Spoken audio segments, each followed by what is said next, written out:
20 land border posts were reopened yesterday. Government is confident that sufficient safety measures are now in place, but there are fears that congestion at the Beitbridge border post could lead to a humanitarian crisis. Well, Siphamandla Goge has been monitoring the situation there for us now. Let's find out from him what's been happening there. Siphamandla, very good morning to you. Now, the last time we spoke about this, you were there, you were present, camped out for days with the chaos at this very border post. Are things any different? Are they any better, as government says they should be, with certain measures put in place?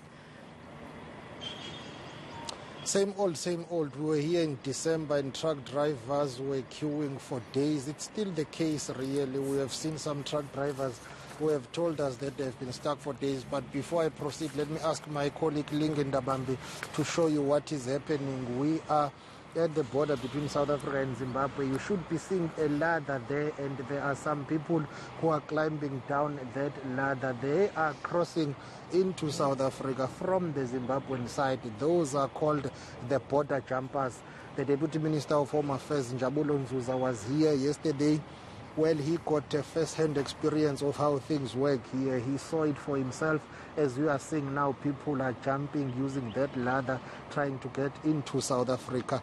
It happens every day. Yes, there are arrests and deportations, but those do not deter people from trying to cross into South Africa illegally. Remember, in Zimbabwe, borders are still closed. Yesterday, President Emmerson Mnangagwa announcing that the lockdown will be extended by 2 more weeks. So South African authorities are expecting people to flock into the country. Well, some have been doing so illegally, as you see, but officially authorities are preparing for thousands of people to come into South Africa. But it seems as if they will have to wait for a few more weeks up until borders are open in Zimbabwe. For now, the queue and the congestion is about the trucks. It's the trucks that have been basically forming long lines here, trying to make their way into Zimbabwe and into South Africa.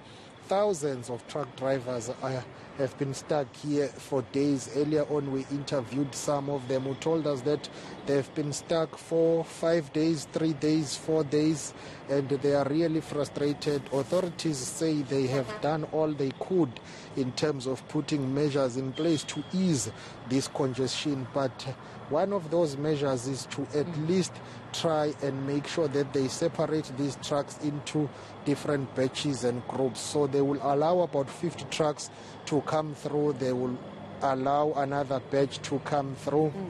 And that's one of the measures that they've put in place. But inside the border post itself, from the South African side, at least there is some improvement in terms of health measures that have been put in place. They've increased capacity. There are more healthcare workers now, police and other people.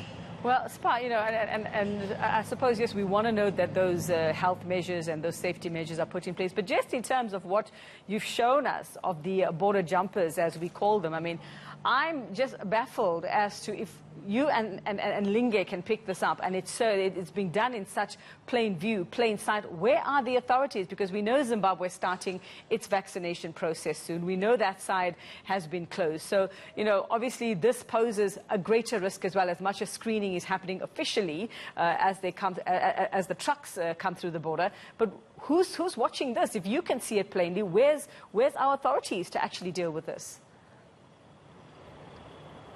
Well, they know about this. They are fully aware about it. It's an interesting question. What are they doing about it? I'm sure you can see some of the visuals there. You can see people are jumping. Even the Deputy Minister of Home Affairs, Njabulo Nzuza, was here. And I'm not sure if we'll be able to move. I want to show you people are carrying bags as they are making their way. Perhaps I'm going to ask my colleague Ndabambi you will have to bear with us, as you will see shaky shots here as we try to show you. But unfortunately, we are being blocked by the trees here. I see people carrying bags and people walking, basically entering the country carrying bags underneath that bridge. So what they do is they will put their bags down and then they will climb down the ladder. Authorities are fully aware of this. Yesterday they were asking a question, why is that ladder still there, why it has not been cut? But what kind of a question is that? The question is what is being done to ensure that this doesn't happen. So South African authorities are fully aware of what is happening here. The question is